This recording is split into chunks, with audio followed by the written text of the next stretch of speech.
Good evening, everyone. Treasure Troller here, about to review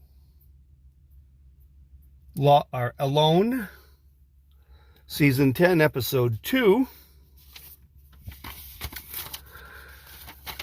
Not a lot going on here. I guess we got a few things on some of the contestants. But it was a rather uneventful episode, almost to the point of playing the same way that my contestant review went. I think Melanie doesn't know what she doesn't know. I don't think she's even came close to doing anything like this. She's maybe has some of her primitive skills, but she's never gone out for a week in the middle of the woods and did things on her own. I don't see it. So I'm thinking when things get a little bit more difficult, she's boy, I didn't realize things could be this bad. And I wished I could. I think, to me, Anne is going to do well until the frost hits. She'll be a plant-eating animal, and then once the frost hits and all that stuff dies, I just think she's going to be in trouble. What's next? Taz. Oh. You know, my season 10, my preseason winner of season 10. And the dude turns his fish into charcoal. Oh my goodness. I certainly hope he ate some of that before he ruined it all. I guess it's the beginning of the season, so not too far in it where food is a huge deal, except if you're Mikey. Wyatt, I think he's going to be this year's Mr. Congeniality. I think the viewers are going to like his personality. He's from Alaska. So I kind of think he's going to stay around. Him and Lee are both going to be in it for a while. So, and I, he's very personable. I think he's going to be kind of the season favorite.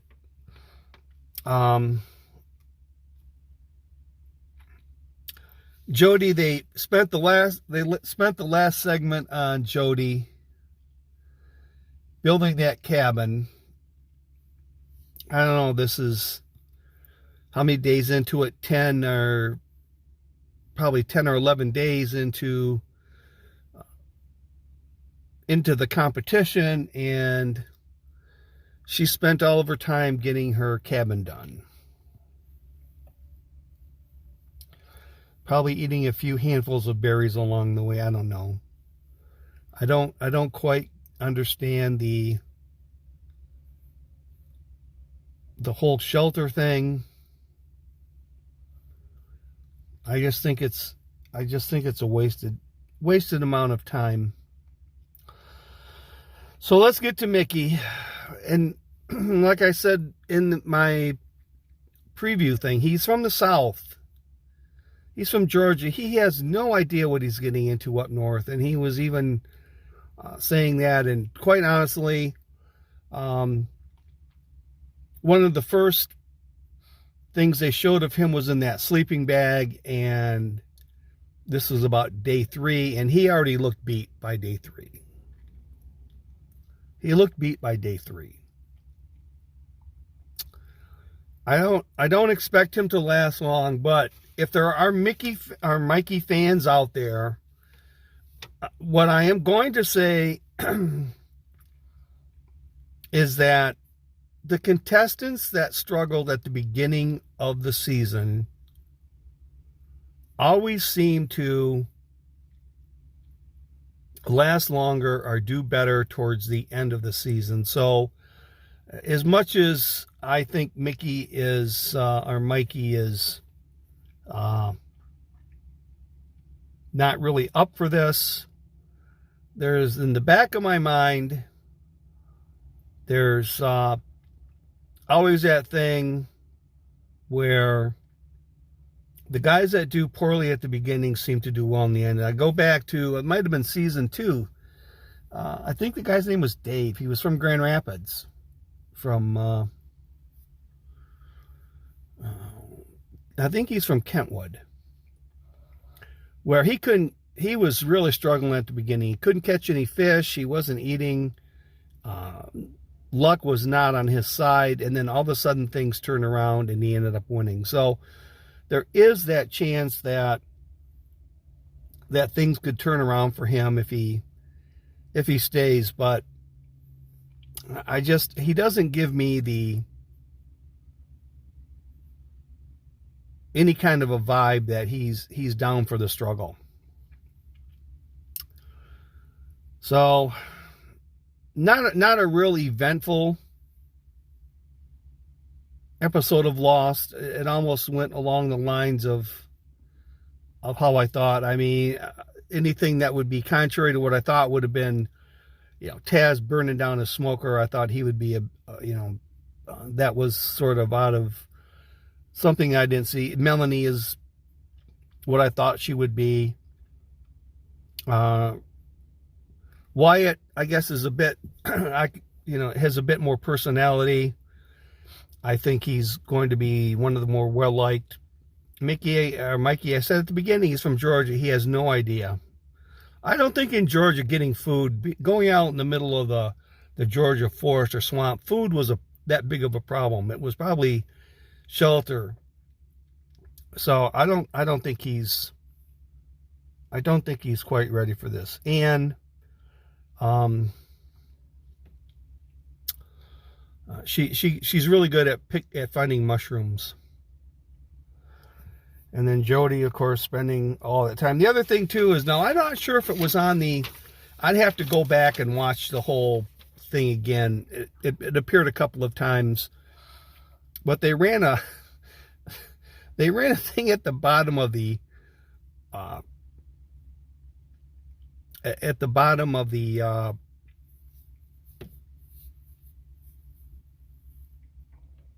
I'm not sure if it was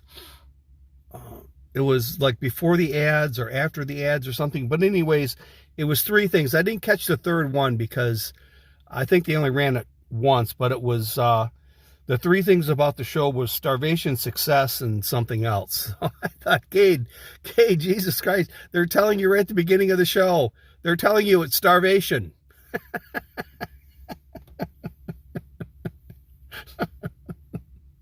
Even the show is telling you, dude, seriously, this is what it's about, man.